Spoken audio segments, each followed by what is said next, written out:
Today on our 2015 Chevrolet Traverse, we're going to take a look at then install the CURT Custom Fit Trailer Hitch Receiver. This is a Class 3 with a 2-inch opening. Part number on it is 13424. This is what the hitch is going to look like once we get it installed on the vehicle. As you can see, it's tucked up nicely, and we have the option, when not in use, of replacing our cover. Offers no interference with our hitch, and you can't even see it when it's installed. I think that's a great touch to be able to put that on there and not have a receiver hitch hanging out of the back of your car as you drive.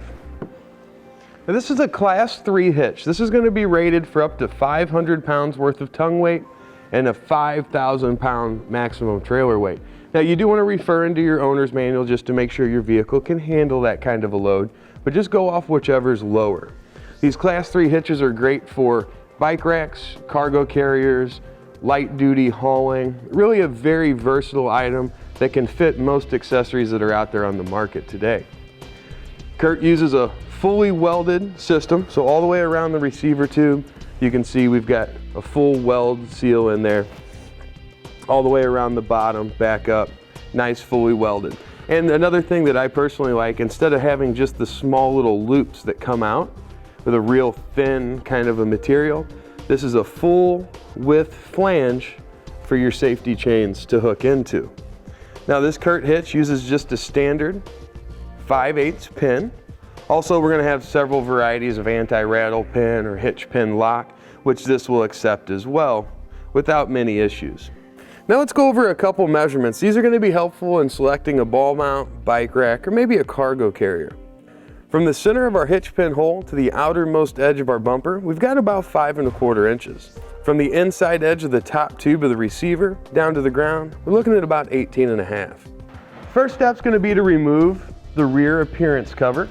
They're just two, it's kind of like T-handles, thumb screws. You're going to turn those, and then you'll have to wiggle them a little bit, kind of pull up and down to get them to separate.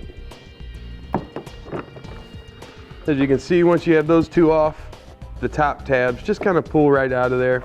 It's going to leave it nice and open so we can access the area we need to work. Now we're going to remove the exhaust hanger that's located here on the left side of the exhaust and also over here on the right. We're just putting a little bit of spray lubricant on them to kind of ease in the removal process. Now, to get them off, you can use a pry bar, kind of pry on that rear section. You can use a isolator removal tool, or you can sometimes just work them off by hand.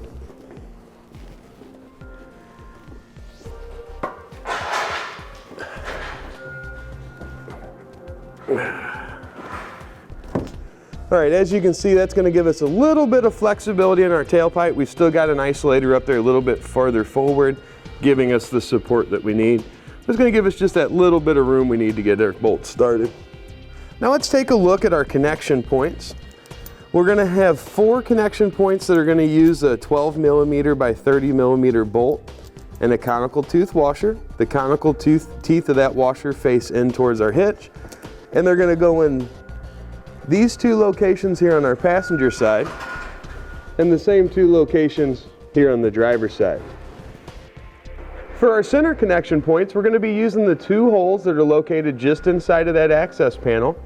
And we're going to be doing what's called a fish wire technique, or we're going to draw our 1/2-inch carriage bolt and our 1/2-inch spacer block from the end of the bumper right in here to our bumper beam, where they'll actually be pulled down through that hole. They'll be hanging out. That's going to go through our hitch. And then we'll have a flange nut that'll screw right on the bottom of that. Now, with our exhaust down and out of the way, it's time to raise our hitch up into position. It's a good idea to get an extra set of hands with this. It can be a little awkward. So what we'll do is call in our buddy. We're going to lift it right up into position, and we'll get our 12mm bolt started.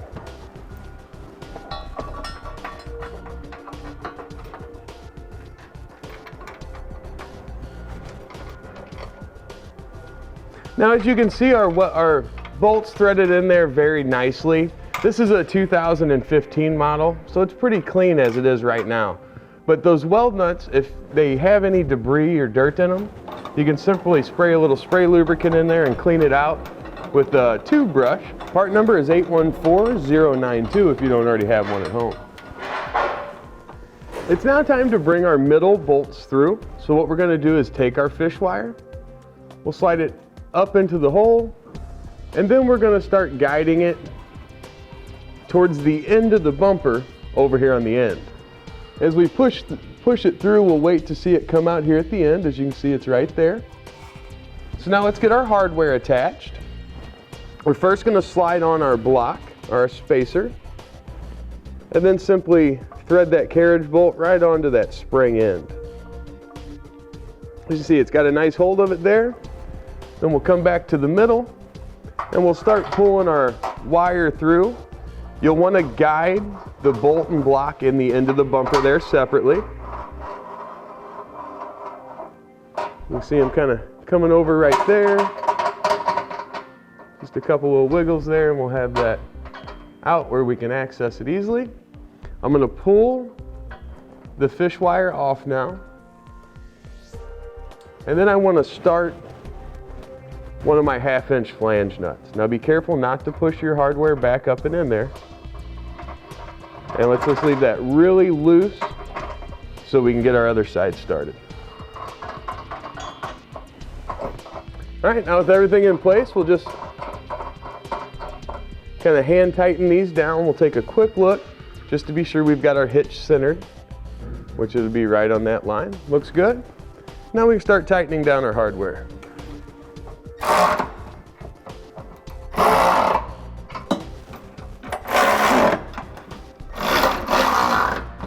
It's now time to torque down all of our hardware. You'll want to refer to your instructions on the exact setting.